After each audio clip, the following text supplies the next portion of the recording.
Hello friends, welcome to all. Myself Vishal Jogidas. Today we will discuss about breakdown in vacuum and it is covered in the subject of high voltage engineering. Now what is vacuum breakdown? In a high vacuum, an electron crosses the gap without encountering any collisions. Therefore, the current growth prior to breakdown cannot be due to the formation of electron avalanches. However, if a gas is liberated in the vacuum gap, then the breakdown can occur by the Townsend process. Three categories of the mechanisms for breakdown in vacuum. First one is particle exchange mechanism. Then second theory is field emission mechanism, and last one is clump theory. So these are the theories. From this we can explain the breakdown in vacuum. Now first we will see particle exchange mechanism. A charged particle would be emitted from one electrode under the action of the high electric field, and when it impinges on the other electrodes, it liberates oppositely charged particles. The particles are accelerated by the applied voltage back to the first electrode, where they release more of the original type of particles. When this process becomes cumulative, a chain reaction occurs which leads to the breakdown of the gap. The particle exchange mechanism involves electrons, positive ions, photons, and the absorbed gases at the electrode surfaces. So these are the parameters are involved in the particle exchange mechanism. Now figure shows the particle exchange mechanism. The breakdown will occur if the coefficients of production of secondary electrons exceeds unity. It means AB plus CD is greater than 1.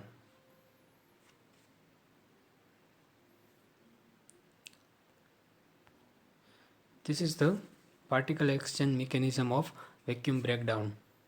Here left hand side we can see cathode, in right hand side there is anode, and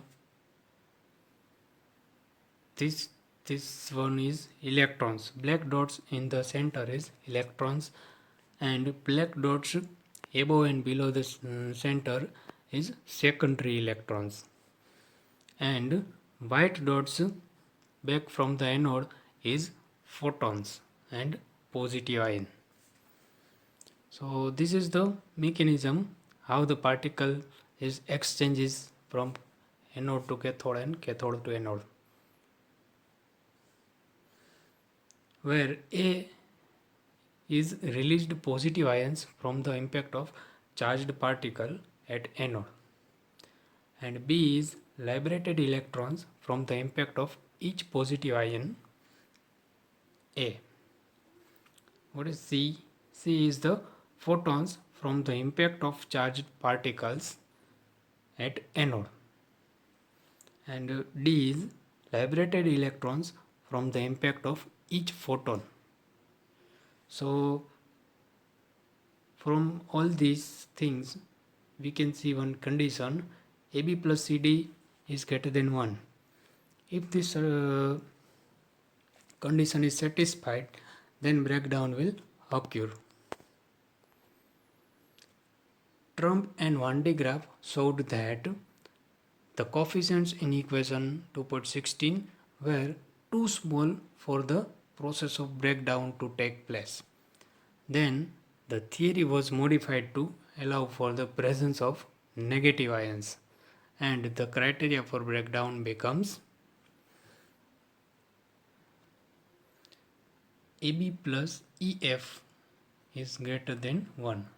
So this is the modified criteria where E and F represent the coefficients for the negative and positive ion liberation by positive and negative ions. So this is the particle exchange theory.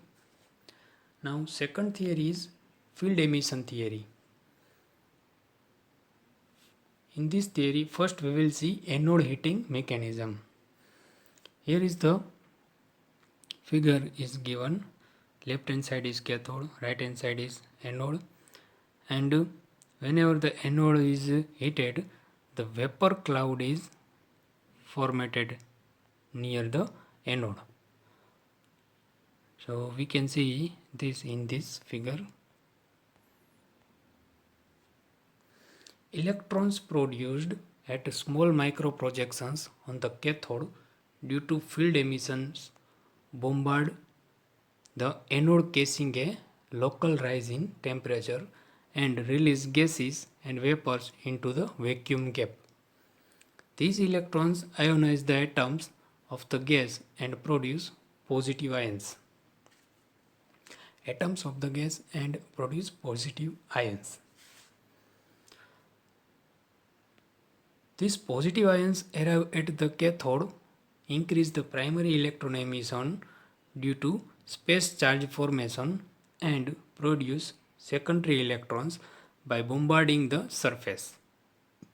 The process continues until a sufficient number of electrons are produced to give rise to breakdown.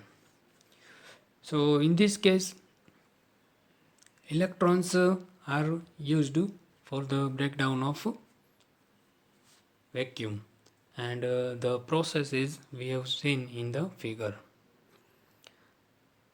Second method is cathode heating mechanism. Sharp points on the cathode surface are responsible for the existence of the pre-breakdown current. This current causes resistive heating at the tip of the point, and when a critical current density is reached, the tip melts and explodes, thus initiating vacuum discharge. So this is the cathode heating mechanism. Here we can see at cathode there is a vapor cloud is created near the cathode. Okay. Experimental evidence shows that breakdown takes place by this process when the effective cathode electric field is of the order of 10⁶ to 10⁷ volt per centimeter. So this is the electric field range. In this range, the electric field is set up. Now third method is clump mechanism. Basically, this theory has been developed on the following assumptions. There are some assumptions. First is a loosely bound particle, or it is also known as clump, exists on one of the electrode surfaces. It means there should be loosely bound particle or clump. And second one is this particle get charged when high voltage is applied and get detached from the mother electrode and is accelerated across the gap. So this is the second assumption. Then next, the breakdown occurs due to the discharge in the vapor or gas released by the impact at the target electrode.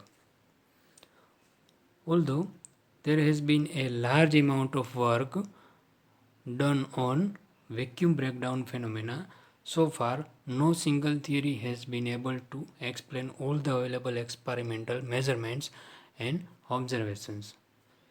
It means all the theory has its own advantages and disadvantages. This is the graphical representation of clump theory.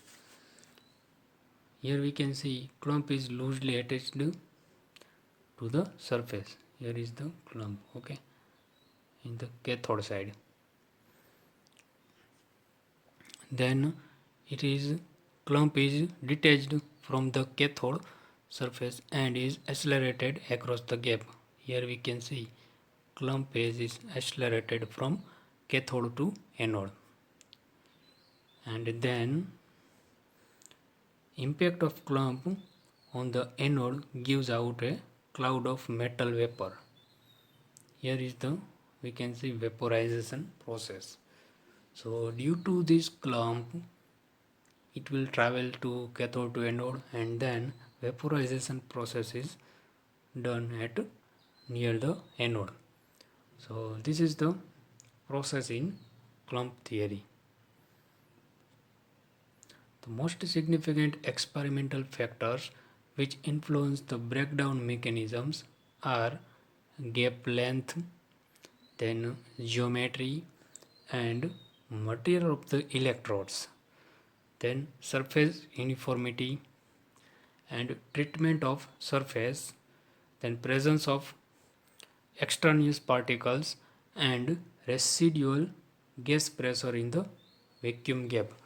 So all these are the factors that are significant for the influence of the breakdown mechanism. So this is all about vacuum breakdown. Thank you.